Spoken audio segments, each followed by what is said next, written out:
Després del procés de reflexió compartida a Barcelona demà, avui ens aproparem al nou pla estratègic per la metròpoli dels 5 milions, el compromís metropolità 2030. Una estratègia de la regió metropolitana per fer front als grans reptes urbans del segle XXI, dels quals avui parlarem.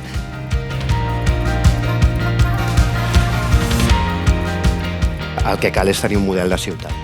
Tenir aquesta capacitat, aquesta mirada estratègica, com estem plantejant amb aquest pla estratègic també, doncs aquesta mirada estratègica de futur i tenir un model de ciutat que sigui a més un model de ciutat compartit amb la ciutadania, que són elements clau, però també compartit amb totes les entitats que hi treballen al municipi per tal que el facin també seu i que sigui possible tirar-lo endavant.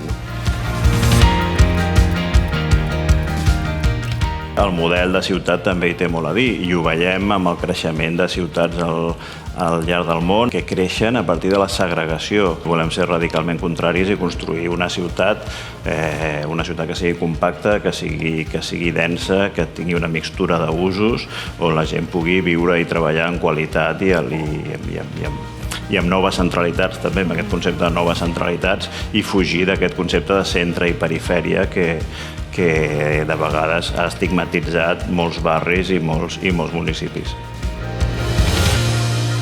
El barri de Sant Cosme es va convertir en un barri en habitatges dignes. I com es va fer tota aquesta transformació? Bàsicament, en el treball conjunt entre l'administració local, l'Ajuntament i les entitats del barri, l'associació de veïns, algunes entitats que estan aquí al municipi, Fundesplai, GATS, etc. Són entitats que des de molts anys porten treballant amb nosaltres en aquesta transformació i en aquesta millora. Des de l'Agència de Desenvolupament Econòmic de l'Àrea Metropolitana treballem molt el que és la competitivitat del territori, que al final també són les persones, perquè el territori està composat per persones i per teixit econòmic. Apostar, per tant, per aquestes polítiques de competitivitat del territori des del punt de vista econòmic és també fer-ho des del punt de vista social. Això és el que volem, perquè volem fer competitiva una economia que sigui de proximitat, que sigui inclusiva i sobretot que posi a les persones en el centre de la seva activitat.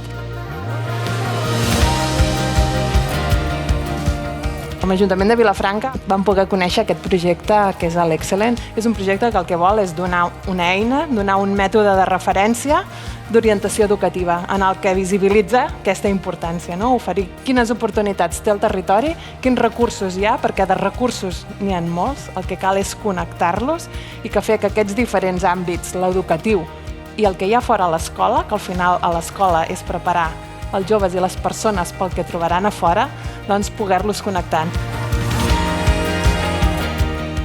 Des de la nostra institució vam estructurar un projecte que és aquest projecte transformador de barris com a motors de transformació social. Una mica el paraigua que intenta aglutinar, treballar conjuntament entre diferents municipis, entre diferents territoris, amb diferents barris, que tenen aquesta voluntat conjunta de fer del seu barri un espai de transformació social. Jo crec que és vocació ja de pròpia cultura anar als més vulnerables dels més vulnerables. S'ha fet un pas endavant que era un projecte que era el Museu s'apropa, han participat 10 museus els principals, diguéssim, o més coneguts de Barcelona, que han rebut tots els seus formadors una formació amb Alzheimer, demència, etc. i s'han anat a les residències de gent gran a explicar els museus amb diferents grups i incloent a tothom. És un punt de mira també de com els projectes comunitaris fets des de la qualitat, treballant el procés, però també el resultat, crec que són molt transformadors per tothom. Us convidem amb l'Arnau a fer una volta per aquí pel barri, a poder visitar aquest equipament cívic Delta, on està, recordem, l'equip d'actuació integral del barri de Sant Cosme que està vinculat a aquest pla estratègic de Sant Cosme 2020-2030. Aquí us convidem a conèixer Sant Cosme. Gràcies, bon dia.